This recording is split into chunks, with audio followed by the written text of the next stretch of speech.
حضرت آسیه رضی الله تعالی عنها دا مسلمان را په موسی علیه السلام ایمان راوړی ډیره زیاته حسینه فرعون چې کوم دی دا په خپل نکاح کې راوستی و خو فرعون نږدې کېدی به ورته نه شو ځکه دا یو پاکه ښځه و زنانه وه قیامت په ورځ به الله تعالی د دې نکاح د جناب محمد رسول الله صلی الله علیه وسلم سره جنت کې کوي کله چې راغی ښځو ته فرعون وایي زنانه سره مې داسې ظلم وکړه دا بیا وکړي دا زما خدای نه تسلیموي آسیه ورته وی چې خاوند د ډېر ظلم دی وکړه ډېر بدبخته انسان یې د رب نه چې کوم دی نه ویرېږه فرعون داسې حق بخشو چې رب ته څه ته وې ما ته ولې ته رب نه وې ورته وی نه رب د موسی علیه السلام دی وی ښه ما د یوې ښځې علاج وکړو زما په کور کې زما په نکاح کې هم ښځه ناسته وه هغه د موسی علیه السلام رب مني ورې ستا علاج کوم جلاتیانو ته وایي صبر وکړه علاج زه یې د یوې ښځې علاج شو د بلې علاج کوم خلق پولیس والا ته یې ونسئ زما دا ښځه مخکې نه خو دا ملیکه ده د بادشاه ښځه ده خلکو به ورته عزت په نظر باندې کتل اوس د یو مجرم په شکل کې ونیوی شوه راوستی شو هغه ځایونو ته کوم ځای کې چې فرعون به سزاګانې ورکولې ورته وی آسیې په ځان رحم وکړه د موسی علیه السلام رب پرېږدوه ما رب ومنه هغه وی نه دې منم ته خو یو انسان عام او بیا د رب دشمنې فرعون وی دا وګورئ زما درباریانو دا زما ښځه وه خو چې زما د ربوبیت نه انکار کوي سبا به د دې نه بلې زده کړه کوي کپړې ته مکمل طور باندې لرې کوي حضرت آسیه رضی الله تعالی عنها د هغې نه کپړې لرې کړی شوې د تمامو درباریانو په مخ کې رب د پاره قرباني پیش کړې ورته آسیې زما ربوبیت ومنه وی نه دې منم وی چارمیخې کوي څلور طرفه پې میخونه ټکوئ لاسو خپو باندې میخونه ټکوال وی آسیې اوس زما خدای منې وی نه دې منم بالکل دې نه منم هغه خدای منم کم چې د موسی علیه السلام رب دی الوی شابه دله چې کوم دی نو سزا ورکوي سزا ورله دا ورکوي چې د دې نه ژوندینې باندې سرمن ویستل شروع کوي جلاتیانو بلیډونه راوغستل د دې نه رو سرمن لرکې او فرعون ورته وی آسیې که نور که زما خدای منې بقایه سرمن درنه نه وباسو ورته وی وباسه زما سا به پرواز وکړي زما رب غیرتي او قدردان ذات دی انشاءالله زما قبر به هم پراحت کی زما آخرت په هم پراحت کې دلته کې ظلم وکړه فقد ما انت قاض انما تقضي هذه الحیات الدنیا مکمل سرمنې د هغې نه ویسته او الله دې له مرګ نه راوسته کله چې مکمل سرمن د دې نه ووته بیا هم ژوندی راک فرعون ورته وی آسیې اوس زما خدای ومنه ورته وی څه چې دې کوله خو دې وکړل د دې نه اخوا به راسره څه وکې د دې نه اخوا به ستا خدای څه ومنمه فرعون چې کوم دی حکم جاري کړه مرچکي وړکې او مالګه پکې مکس کې او مالې راوړئ د دې سرمن وتلې ده لپاسه په جسم ورله داسې چڼکاو کړل دا غریبه د مهي په شان داسې تړپاویږي خو رب تې ساه نه اخیستله الله چې کوم دی د دې قرباني قبلوله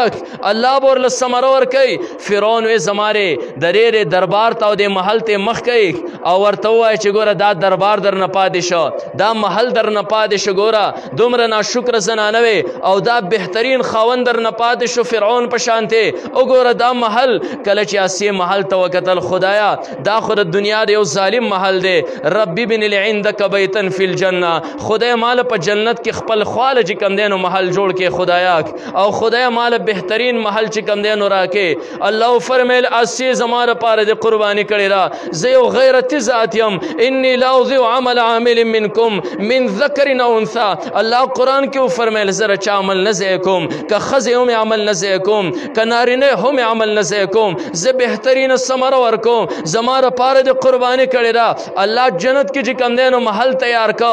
محل هم تیار کو محل والی ورله هم ورکو نبی علیه الصلاة والسلام غونته کې پیغمبر دا به راسي خاونې د قیامت په ورځ باندې فرعون غونته کې ظالم خاونې پرېښودو کله چې دا د نبی علیه الصلاة والسلام مشره بیبي حضرت خدیجة الکبرا رضی الله تعالی وفات کېده نبی علیہ الصلوۃ والسلام ورته خدیجه کله چې درنه روح وخت او جنت ته لاړې جنت کې زما بیبیانې د دوه پاغو باندې سما سلام وایا حضرت خدیجه الکبرا یا رسول الله اولنې نکاح خو در سره ما کړی ری اولنې بیبي زستایم چې مرم د دنیا نه زمانه مخکې هوتا ودونه نو کړي ستا کمې بیبیانې دي نبی علیہ الصلوۃ والسلام چې کوم دی فرمایل مریم دا او بل آسیه د فرعون خزا زکه چې قرباني پیش کړي وا هغه فرعون پشان خاوند پرې خو دی الله د جناب محمد رسول الله صلی الله علیه وسلم پشان خاون ورکا الله جنت کې بهترین مکان چې کم دی د هغې دپاره تیار کولی رب د چا قرباني چرته هم نه ضایع کوي ورې الله غیرتي ذات دی الله د چا قرباني بالکل نه ضایع کوي په دې وجه باندې به انشاءالله د خپلو عباداتو بې قدري نه کوو رب منگا ستارا حکم پا وجه باندې منگا اوبه نه رسکلی رب که منگا محنت او مزدوری کړی د لوږه لګېدلې ده رب ستا حکم ستاره حکم قدر منگا کړی دی خدای منگا روجه خوړلې نه ده رب که منگ به د ورځې مزدوري وکړه او ستړي به د شپې به چې کم دی نو ستاره پیغمبر حکم و د تراو کولو رب منگا ستاره پیغمبر حکم ښکته نه دی غورځولی که هر څنګه یې منگا تراوې سر ته رسولی دي منگا عبادات پرې کې کړي دي ذکر اسکار یو کړي دي نو انشاءالله دغه رب به زمونږ د عبادات ضایع کوي نه او موږ له به پرې باندې اجر عظیم را کوي ځکه رب ډېر زیات غیرتي ذات دی دنیا کې تاسو وګورئ لږ د تاریخ اوراق مطالعه کې او لږ قرآن وګورئ الله له چې چا څه نه څه عبادت کړی او څه نه څه قرباني ورکړې ده رب د هغې ډېر زیات لوی قدر کړی دی تاسو وګورئ حضرت یوسف علیه السلام یو نبی دی په دنیا کې تیر شوی دی حضرت یوسف علیه السلام چې رونو کوهي ته وغورځو او هغه یوسف علیه السلام یوې قافلې راوچت که او مصر کې خرڅ که د یو پیغمبر بچی دی د حضرت یعقوب علیه السلام خو هغه یوسف علیه السلام نه په مصر کې غلام جوړ شه او خلکو واغسته د مصر باچا واغسته او هغه یوسف علیه السلام د عزیز مصر په کور کې لویده او تربیت یې مونده چې کله د عزیز مصر ښځې زلیخې هغه ته ارادې غلطې کړه یوسف علیه السلام یې په وو کمرو دننه که یوسف علیه السلام پسې اووه تالې دننه ولګولې او وو تالو دننه کې یوسف علیه السلام له د ګناه دعوت ورکه نو حضرت یوسف علیه السلام ځان د ګناه نه بچ که ذکر الله حکم دی ولا تقربوا الزنا انه کان فاحشا حضرت یوسف علیه السلام قربانی وکړه ځان یې د جرم نه بچ که رب غیرتی ذات ته اوس وګورئ چې الله بدله څنګه ورکوي الله د چا د قربانۍ او الله د چا د عباداتو بې قدري چرته هم نه کوي هغه یوسف علیه السلام چې کله زلیخې او عزیز مصر دی په جیل کې دننه بندیوان که نو د یوسف علیه السلام د هغه پاک دامنۍ قدر الله کوي الله غیرتی ذات د هغې قدر الله کوي حضرت یوسف علیه السلام په هغه جیل کې راو د مصر باچا پسې کس ولېږه قاصر یې ولېږه چې راشه یوسف علیه السلام راغی او الله د مصر بادشاه چې دی نو دا وګرځو اوس وګوره یوسف علیه السلام قرباني کړې وه خو د الله د رضا لپاره چې کوم یو انسان قرباني وکړي الله داسې ثمره او نتیجه په دنیا او په آخرت په دواړو باندې ورکوي چې د انسان عقل هم هلته نه وررسي چرته یو غلام چې خلکو ته غلام جوړ کړه او چرته د ساود مصر بادشاه چې هغه مصریانو د یوسف علیه السلام په سر باندې بولی کړې وه او اوس د هغې یوسف علیه السلام ماتحت دی او د هغه محکوم دی اهل مصر هغه پې بادشاهي کوي الله دپاره قرباني ورکړې او ځان یې د ګناه نه بچ کړو نور تاسو وګورئ دنیا کې نور تاسو وګورئ قرآن لږ وګورئ راوچت کوي حضرت ابراهیم علیه السلام قرباني وکړه د ابراهیم علیه السلام قرباني دا وه چې هغه بت پرسته پلار هغه د کوره ویسته د بتانو بد رد به وي او حضرت ابراهیم علیه السلام د الله د رضا لپاره بتان مات کړل بت شکن حضرت ابراهیم علیه السلام د دغه دین دپاره پلار د کوره بهر ته ویستو او بیا چې کوم دی حضرت ابراهیم علیه السلام د وخت باچا نمرود اور ته ور واچو ابراهیم علیه السلام هغې ته هم سر تړلی الله د چا د قربانۍ او د چا د عباداتو بې قدري نه کوي ای ابراهیم علیه السلام زما د دین په خاطر باندې ته اور ته ورغورځولی کېږې زه غیرتي ذات یم چې تا زما لپاره قرباني وکړه انشاءالله پرې اور کې به د دننه ژوندی ساتم او پرې اور کې الله دننه ده ته د جنت ماحول چې دی نو دا وګرځو او هغه حضرت ابراهیم علیه السلام چې خلکو د خپل علاقې نه جلا وطن کا ویویسته او الله د بوډاوالي په حالت کې حضرت ابراهیم علیه السلام له بچی ورکوي حضرت اسماعیل علیه السلام او الله په امتحان راولي امتحان دار چې اوس دا بچی ته ذبح کا ولالی کا ابراهیم علیه السلام خوب کې ورته الله خویل چې زه خپل بچی ذبح کومه سحر خپل بچی ته یا بنی انی ارا فی المنام انی اذبحک بچی ز خوب کینم چې تا ذبح کوم فانظر ماذا ترى تلګ وګوره بچی ستا سره دی هغه ورته سوی بچی هم قربانی ورکوي الله رچا قربانی سے کین غیرتی ذات الله تعالی هغه ورته یا ابت فعل ما تؤمر اے پلار رقم خبر تا ته حکم کیږي ستجدون ان شاء الله من الشاکرین ان شاء الله من الصابرین ان شاء الله تب مار صبر کوونکو نبیانو می پلار هم د الله د رضا لپاره قربانی ورکي زوی هم د الله د رضا لپاره قربانی ورکي او کله چې ابراهیم علیه السلام اسماعیل علیه السلام هغه مذبح او قربانګاه ته راوسته او کله یې ذبح کوي حضرت اسماعیل علیه السلام پر وړو شونډو باندې چې یاد 9 کالو دی او یاد 14 کالو ماشوم بچی دی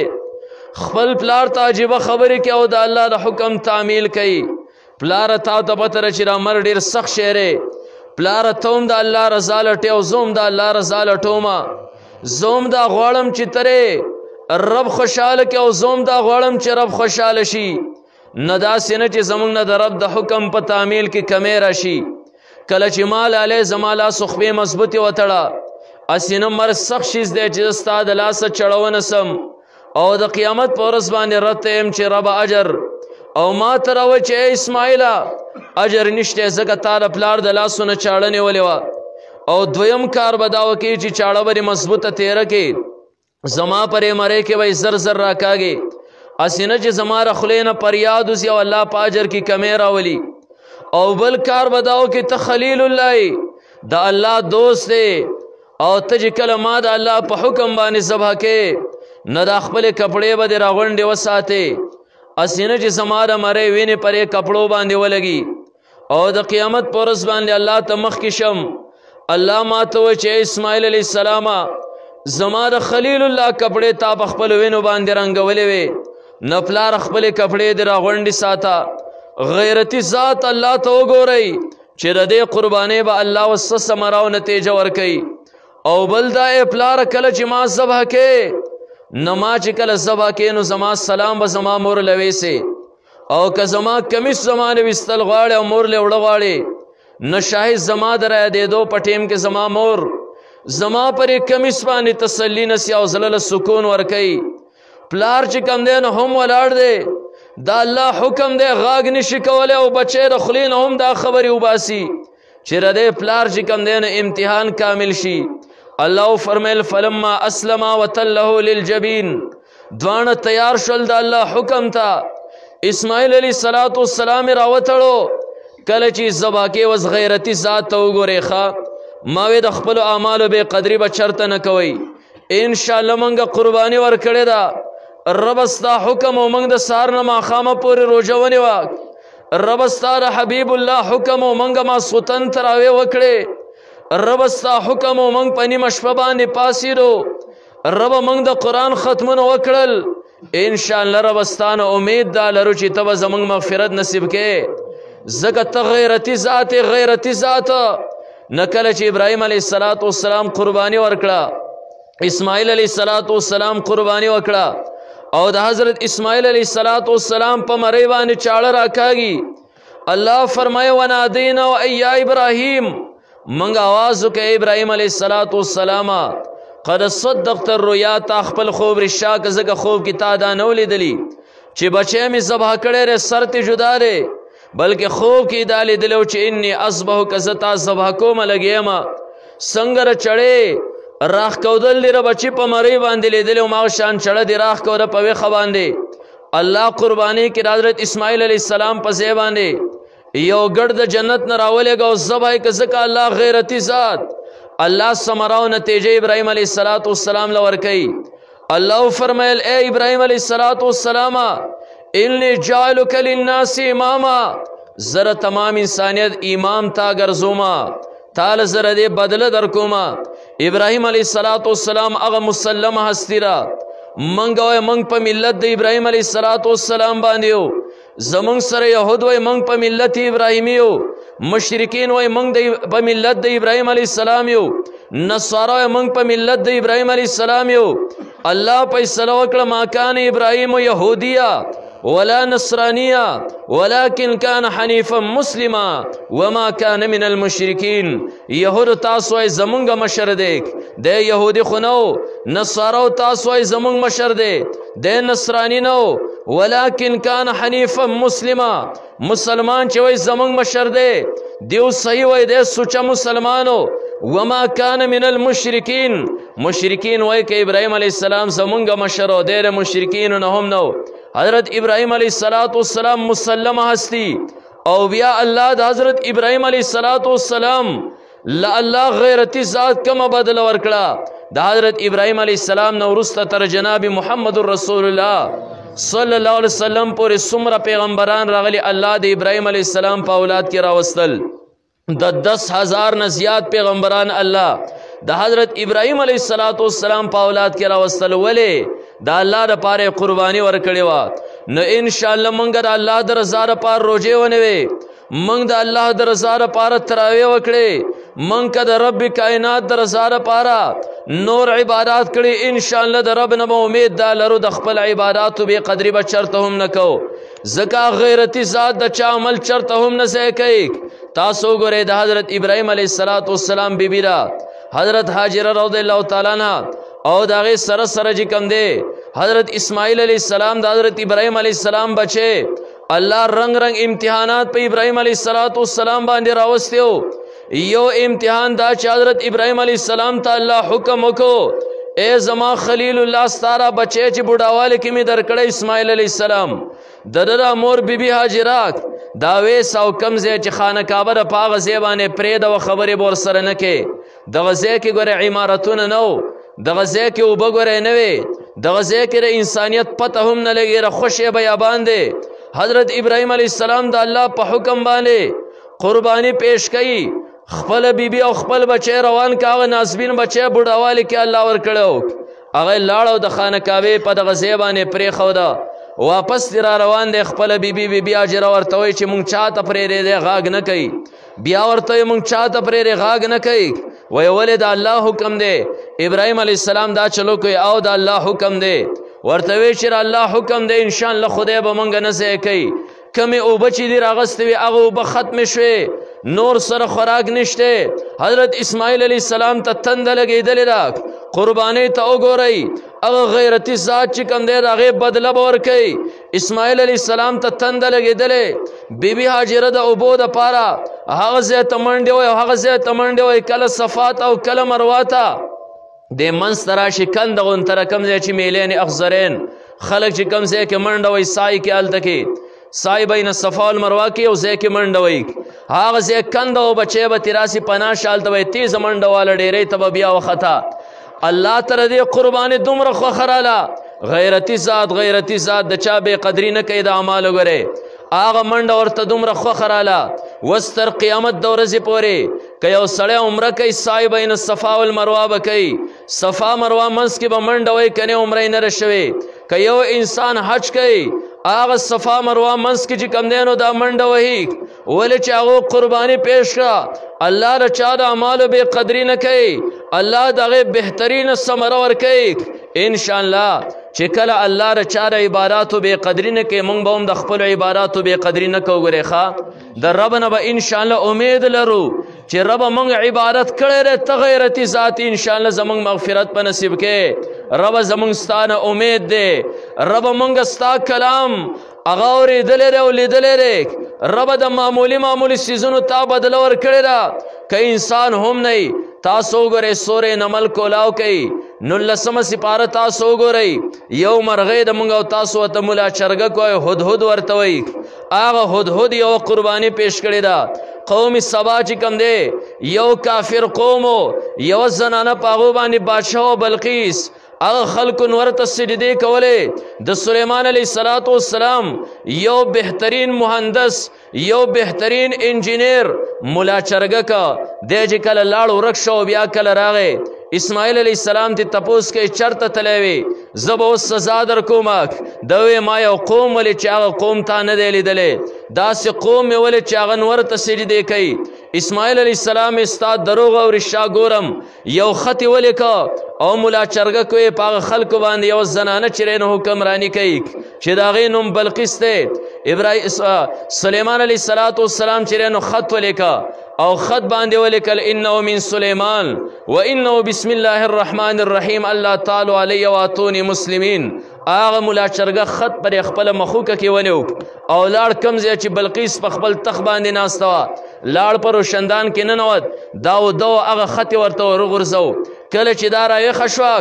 هغه خط یې وکته او خپل قوم او فوج یې راغونډ که قوم دا راته وایي چې اوس څه وکړو قوم مختلفې مشورې ورکړې بلقیس وی زو هغې کس باندې ایمان راوړو تخفي تخایف ولېږل سلیمان علیه السلام قبول نه کړل راله په سلیمان علیه السلام ایمان راوړ کلمه مسلمانان شول اوس ملا چرګه قرباني وکړه ګورې یو قوم چې کوم دی نو ولیده هغو ته د حضرت سلیمان علیه السلام خط ورسو قدردان ذات ته وګورئ غیرتی ذات ته وګورئ د آخر زمانه پیغمبر جناب محمد رسول الله صلی الله علیه وسلم باندې الله عظیم کلام چې کله نازل کو دا هغې ملا چرګه کو واقعه پکې الله نازله کړه او دا قرآن د قیامت د ورځې پورې تاسو چې کوم دی نو دې منځ کې وایي دې تراوه کې وایي هم د هغې ملا چرګک تذکره پکې کېږي او که نه کېږي څومره بهترینه مرغۍ ځکه الله له قرباني کړې وه الله چې کوم دی چا عمل نه ضایع کوي او د قیامت په ورځ باندې انشاءالله دا قرآن چې جنت کې تلاوت کېږي د هغې ملا چرګک تذکره به په هغې کې هم کېږي څومره غیرتي ذات دی څومره قدردان ذات دی تاسو وګورئ لږ د حدیثو کتابونه او ذخیره پورته کوي چې الله د یو انسان قرباني څومره په دنیا کې هم قبول کړه او آخرت کې هم قبول کړي معمولی انی لا اضیع عمل عامل منکم من ذکر انثى الله فرمایي زه چا عمل نه ضایع کومه کدا مذکر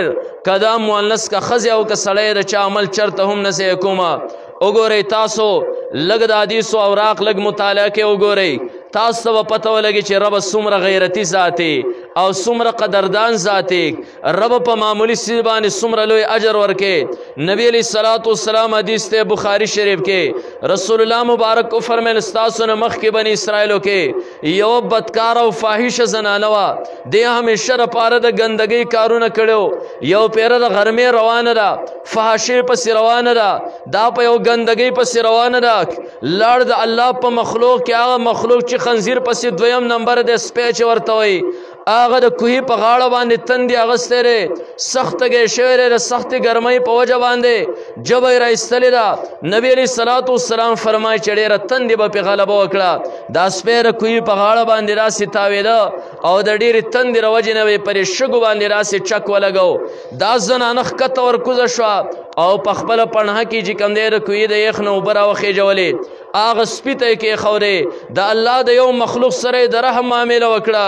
اوس غیرتي ذات ته وګورئ هغه قدردان ذات ته وګورئ الله د هغه وخت په نبي باندې وحی راولېږله وایي دا فاحشه زنانه مې وبخله ځکه زما د یو معمولي مخلوق سره یې د رحم معامله کړې ده هغه قدردان ذات د چا عمل نه ضایع کوي ربه موږ هم ستا په حکم روژې ونیوې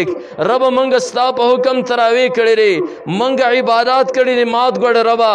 انشاءالله ستانه به دا امید لرو ربه زموږ د جنت د دخول ذریعه او سبب به یې ګرځې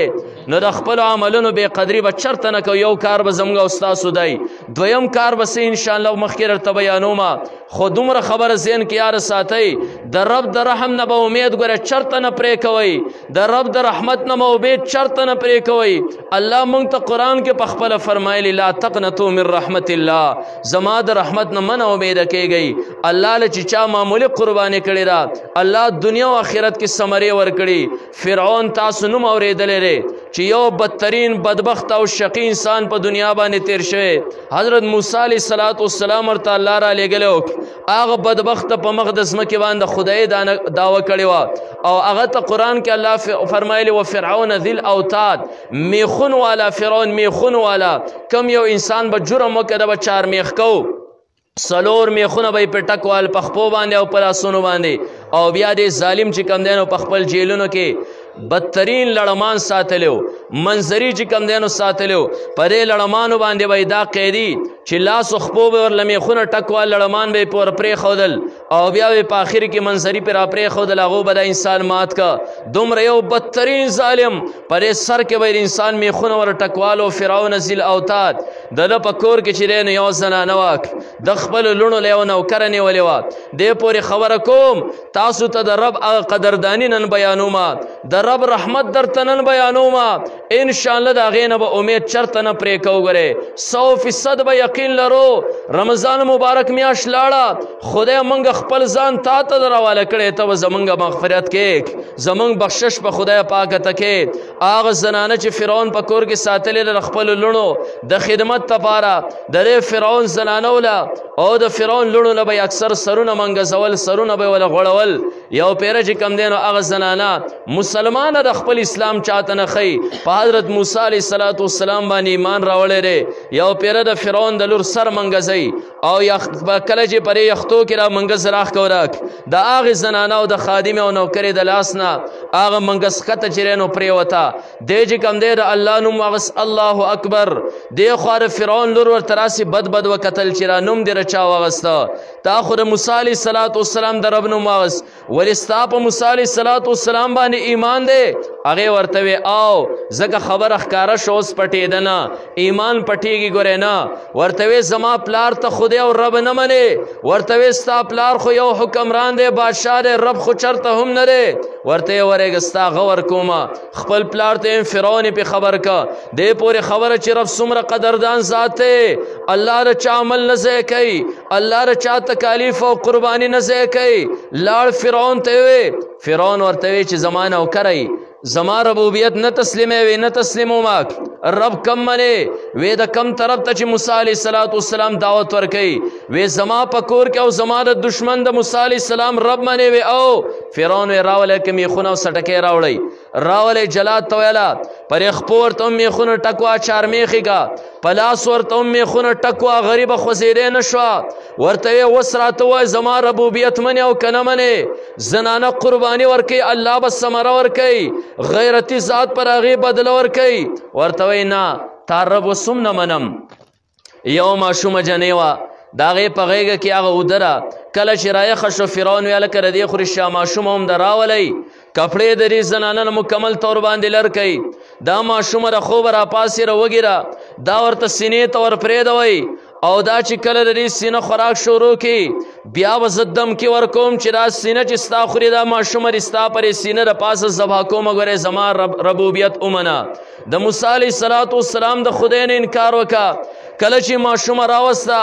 او ماشومه چې کله د مور سینه رہی دا ماشومه چې کم دی بالکل د مور پرې زړه کې دننه ناستی دا ماشوم بچی د مور پرې زړه کې دننه ناستی. ورته وی چې دا ماشوم ستا پرې سینه باندې ذبح کوم فرعون ورته وی انور د ماشومانو ذبح کې خو د دې ارامي تجربه شوې وه سم ماشومان یې د بني اسرائیلو ذبح کړي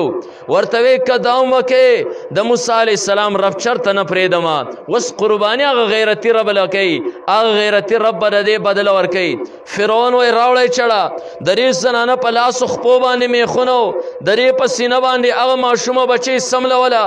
سر یې جدا کو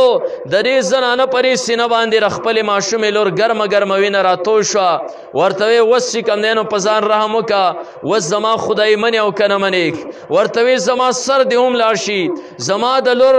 هغه ګرمه وینه زما په سینه باندې راوبهیده زما ماشومې بچی زما په سینه باندې سلګۍ وکړې د دې نه اخوا به زه ستا خدایي وس منم چرته هم نه منم. فرعون یې وس لړمان راوړی ور پرېږدی ورته زهریله لړمان چې ورته راښکودل د هغې غریب یو د ماشومې بچی هغه زړه ته دوک او در ورسېده بل طرف ته یې په لاسو خو باندې میخونه دی او زنانه ده دومره غم نشي برداشت کولی بل طرف ته زهریله لړمانو چې دې له ټکونه ورکړل د دې سا پرواز وکړه او لاړه مړه شوه وفاته شوه شهیده شوه. الله ثمره ورکوي ثمره الله د هغې قبر چې کوم دی روضة من ریاض الجنه وګرځو. نبی علیه السلام د معراج په شپه باندې روان دی معراج واقعه تاسو اورېدلې الله په یو شپه کې نبی علیه الصلاۃ والسلام دا د حرم شریف نه په بیت المقدس تک د هغه ځای نه چې کوم دی اسمانونو او د عرش معلا مکمل جنت ټول سفر الله تعالی په نبی علیه الصلاۃ والسلام کړی. نبی علیه الصلاۃ والسلام وایي موږ په براق باندې ناست یو، زه هم یم، را سره جبرائیل علیه السلام هم دی. یو وادي ته ورسېدو، وادي کې خوشبویي ده، خوشبویانې د ثابت وادي معطره ده. پیغمبر علیه الصلاۃ والسلام په خپل جسم اطهر سره چې کوم دی پوزه سره هغه خوشبویي راښکورک. جبرائیل علیه الصلاۃ والسلام ته جبرائیله دا خوشبویي دومره بهترینه ده کم طرفه راځي؟ یا رسول الله دا د هغې زنانه د قبر نه خوشبویي راخیږي.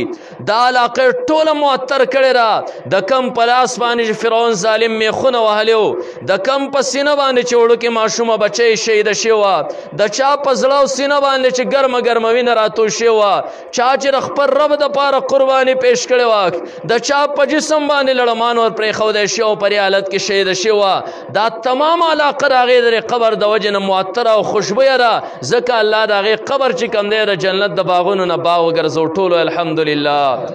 الله قدردان ذات دی. ګورې ښه نو انشاءالله تاسو هم روژې نیولې دي، تاسو هم تندې برداشت کړي، تاسو هم لوږې برداشت کړي، تاسو هم خوب قربان کړی دی. انشاءالله امید به د رب نه ګورې نه پرې کوئ. لا تقنطوا من رحمت الله. وس د بلې زنانه قرباني وینا فرعون چې کوم دی نو راغی داسې تکبر باندې خپل کور ته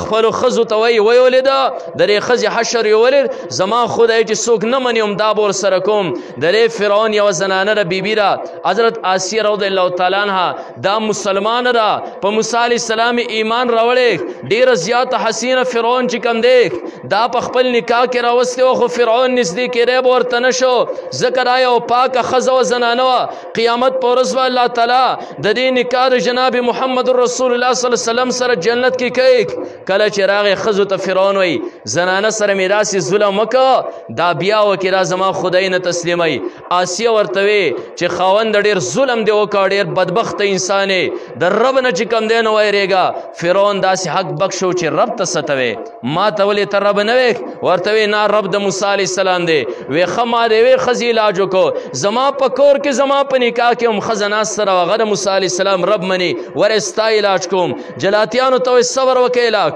زه یې د یوې ښځې علاج شو د بلې علاج کوم. خلق پولیس والا ته ونسئ زما دا ښځه، مخکې نه خدا ملکه ده، د بادشاه ښځه ده، خلکو به ورته عزت په نظر باندې کتل. اوس د یو مجرم په شکل کې ونیوی شوه،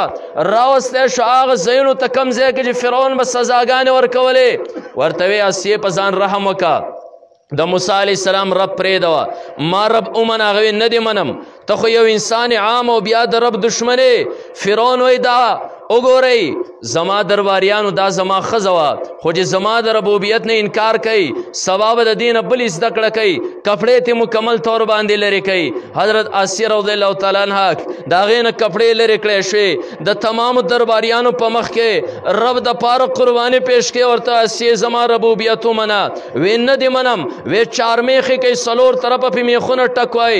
لاسو خپو باندې میخونه ټکوال. وی آسیې اوس زما خدای منې؟ وی نه دې منم، بالکل دې نه منم. هغه خدای منم کم چې د موسی علیه السلام رب دی. الوی شابه دله چې کوم دی نو سزا ورکوي، سزا ورله دا ورکوي چې د دې نه ژوندینې باندې سرمن ویستل شروع کوي. جلاتیانو بلیډونه راوغستل، د دې نه رو رو سرمن لرکې او فرعون ورته وی آسیې که نور که زما خدای منې بقایه سرمن در نه نه وباسو. ورته وی وباسه، زما سا به پرواز وکړي، زما رب غیرتي او قدردان ذات دی. انشاءالله زما قبر به هم په راحت کې، زما آخرت به هم په راحت کې. دلته کې ظلم وکړه فقض ما انت قاض انما تقضي هذه الحیات الدنیا. مکمل سرمن د هغې نه ویسته او الله دې له مرګ نه راوسته. کله چې مکمل سرمن د دې نه ووته بیا هم ژوندی راک. فرعون ورته وی آسیې اوس زما خدای ومنه. ورته وی څه چې دې کوله خو دې وکړل، د دې نه اخوا به راسره څه وکړې، د دې نه اخوا به ستا خدای څه ومنمه.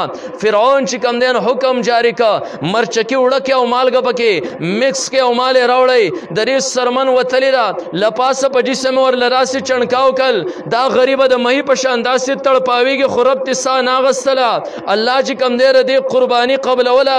الله به ورله ثمره ورکوي فرعون وی زمارې د دې دربار ته او دې محل ته مخ کوي او ورته ووایه چې ګوره دا دربار در نه پاتې شو دا محل در نه پاتې شو ګوره دومره ناشکره زنانه وې او دا بهترین خاوند در نه پاتې شو فرعون په شانتې وګوره دا محل کله چې اسې محل ته وکتل خدایا دا خو د دنیا د یو ظالم محل دی ربي بن عندك بیتا فی الجنه خدای مال په جنت کې خپل خواله چې کوم دی نو محل جوړ کې خدایا او خدای مال بهترین محل چې کوم دی نو راکې الله فرمیل اسې زما لپاره د قرباني کړې ده زه یو غیرتي ذات یم انی لا اضیع عمل عامل منکم من ذکر او انثى الله قرآن کې فرمیل زه چا عمل نه ضایع کوم که ښځې هم عمل نه ضایع کوم که نارینه هم عمل نه ضایع کوم زه بهترینه ثمره ورکوم زما لپاره د قرباني کړې ده الله جنت کې چې کوم دی نو محل تیار کو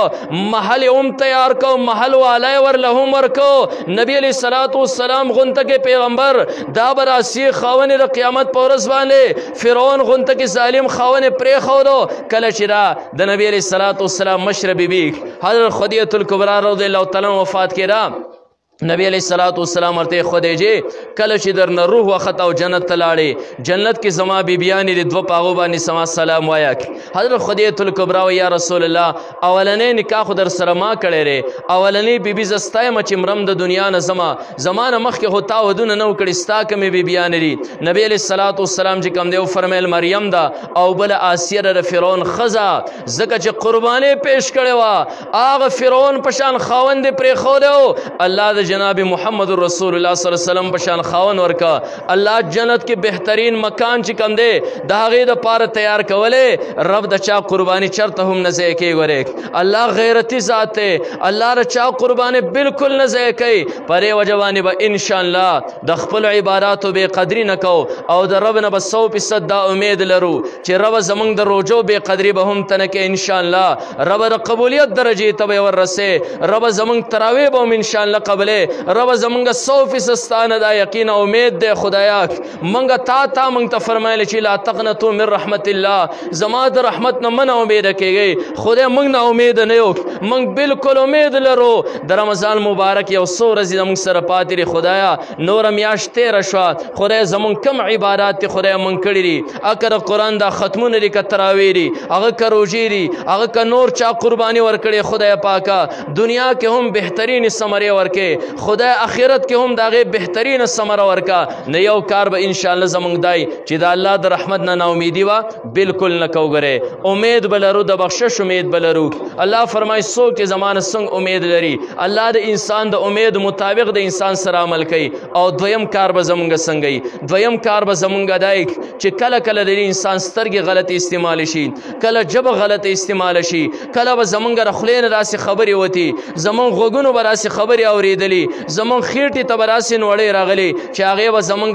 عبادات خراب کړي روژه به یې خرابه کړي یو به د رب نه امید لرو چې رب به زمونږ بخشش کوي او بل طرف ته به د رب نه یره هم لرو استغفار به هم انشاءالله کوو د یو څو ورځې به موږ په استغفار او توبې کې چې نو دا تېرو ځکه الله 3 قسمه مخلوقات پیدا کړي دي یو هغه مخلوق دی چې په هغې کې د شر ماده بالکل نشته سراسر خیر دی ګورې هغه فرشتې دي فرشتې که وغواړي موږ ګناه کوو نو دی ګناه کولی نشي لکه یو ړون انسان دی ړون انسان او ړون انسان که دا غواړي چې زه د خپل نظر غلط استعمال کم زه چې کوم دی نو پر خپلو سترګو باندې غلط څیزونه وینم دی لیدی نشي ځکه دی طاقت لرلی نشي ځکه الله د ده نه نظر اخیستی دی همدغه شان که فرشتې دا وم غواړي چې موږ ګناه وکړو کولی نشي ځکه هغو کې د شر ماده بالکل اړوشتی هم نه لکه څنګه چې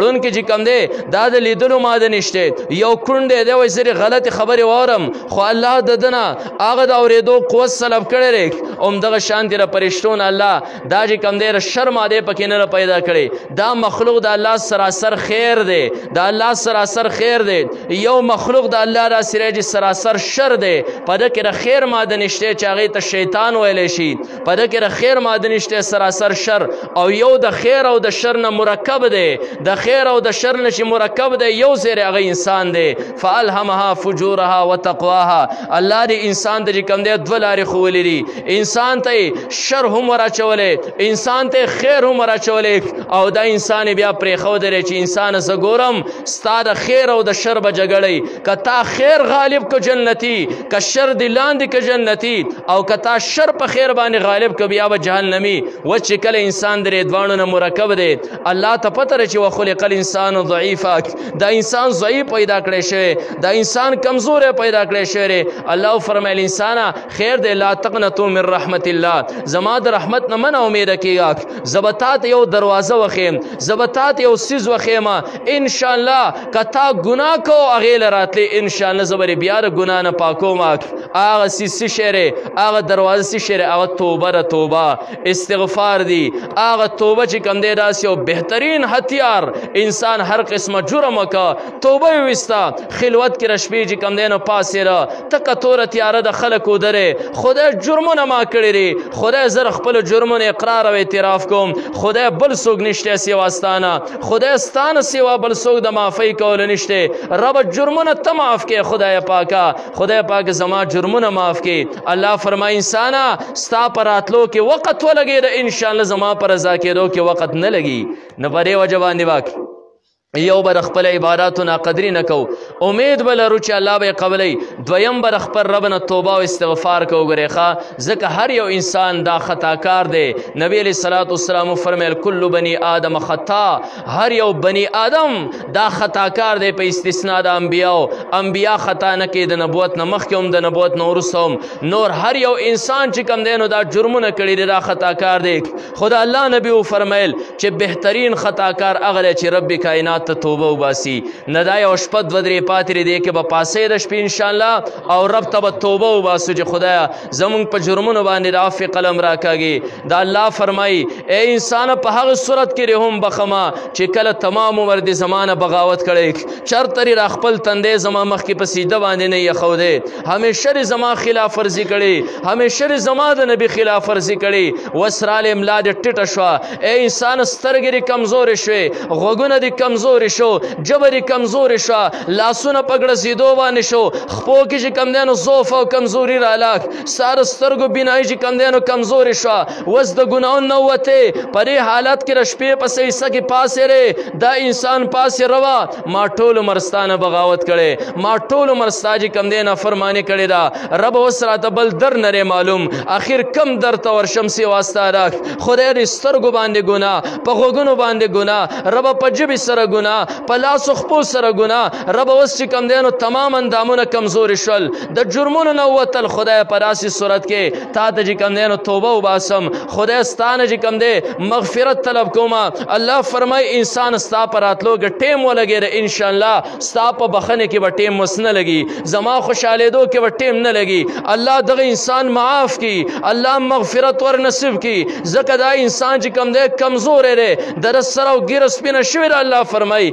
مال د سپینو ډکو نه حیا راځي چې د لاسونه زه چې کوم دی نو خالي ور ولېږم. په دې وجه به دا دوه کارونه انشاءالله کوو، د خپل رب نه امید ساتل، په خپلو جرمونو باندې چې کوم دی نو اقرار کول او توبه ایستل. او د الله نبي وفرمیل الایمان بین الخوف والرجا، صحیح مؤمن مسلمان هم دغه دی، صحیح ایمان هم دغه دی چې بین الخوف والرجا، د یری او د امید په منځ کې یو طرف ته د رب نه امید لرل چې رب به ما بخي، بل طرف ته یره ساتل، الله ته جړه پریاد کول. د داسې دو سیزونو په منځ کې چې کم ایمان دا بهترین ایمان دی. که یو انسان صرف امید ته ډډه واله د رب نه یره نه کوي، ګورې ښه جرمونه کوي، صرف امید ته ډډه واله چې رب غفور رحیم ذات دی، بخي به وي، د رب نه یریږي نه، دا انسان هم ایمان صحیح نه دی. که یو انسان داسې ویرېده چې دا منځونه او تراویح ورله هم مه کوه، ځکه ما چې څه کړي دي زما به قیامت کې او قبر کې ډېر بد حالي، دا کار هم چې دی نو دا غلط دی. یو طرف ته امید لرل، بل طرف ته یره کول.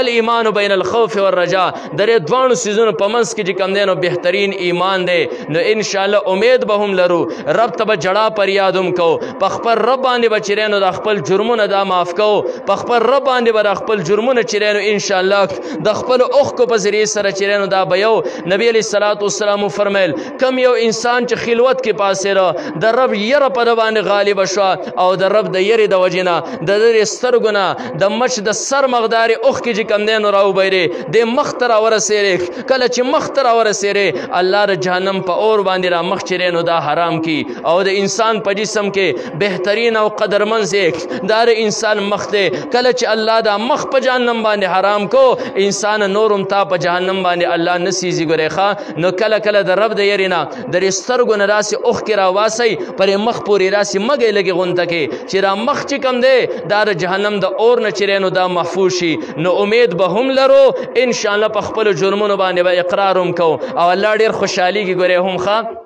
ان الله يحب التوابين ويحب المتطهرين الله محبت چې کوم دی نو ساتي ردی توبه کوونکي سره فرشتو په مخ کې فخر کوي اے فرشتو زماره بنده چې را اقرار وکړو د ته پته چې زما یو رب دی هغه رب مغفرت هم کوي چې وغواړي او په ګناه باندې نیول هم کوي کله چې وغواړي ځکه هغه ماتې رجوع وکړه ګورئ الله چې کوم دی پرې باندې ډېر سخت خوشحاله شي او داسې په خوشحاله شي لکه څنګه یو انسان دی د کور نه د یو بچی ورک دی 9 کاله پس ډېر عمر پس هغه بچی چې د امیدونه بالکل ختم شي چې زما بچی ورک دی زما بچی باندې بل پاسه خاورې انباري اډوکې به وراسته شوي او دی پر خپل کور کې ناستې ناګهانه هغه ورک بچی دی کور ته را دن نشه پرې مور و پلار چې کومه خوشحالي راک اوس تاسو به بچي تاسو خپله غور وکئ ستاسو بچی ورک نه په بهر ملکي 4-5 کاله پس راشي بیا تاسو چې کوم دی نو جامو کې نه ځایږئ اوس که یو بچی مکمل طور باندې ورکي او دی ډېر کلونه پس کور ته راننوته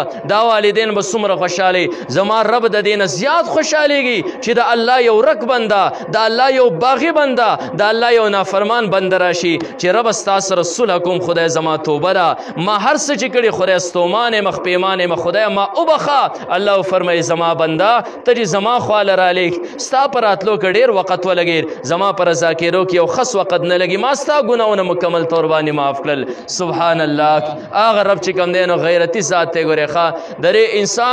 درې انسان پر راتلو کې ټیم لګي د الله په بخلو کې چې کوم دی راضي کولو کې ټیم نه لګي الله خوشحاله شي او د الله نبی او مثال ورکا زما رب فرمای نبی علیہ الصلوۃ والسلام ته الله او حدیث قدسی را نبی علیہ السلام زما رب فرمای زما یو باغی بندره زما یو نافرمان بندره ما رزق ورکړی ری ما چې کوم دی نو صحت ورکړی ری ما جسم ورکړی ری ما چې کوم دی نو قسم قسم په خپل نعمتونو کې رانغښتی د زمانه بغاوت همیشه لپاره کړي او دا باغی انسان راشي ماته وي زما ربا زما توبه ربستې زه به نور نافرمانی نه کومه ربا زما توبه را الله فرمایي زه د دې انسان نه داسې خوشحاله شم لکه یو مسافر دی د یو اوخه وغیره د سورلي ده په دې باندې خوراک او څاک اوبه او خوراک چې کوم دی نو بار کړی دی او دی روان دی او خوشي بیابان کې کورونه دی خو هم لرې پاتې شول مخکې هم کورونه ډېر زیات لرې پاتې شول خوشي بیابان کې روان دی دی چې کوم دی نو دمه کوي د خپل سورلي راسې پرېښوده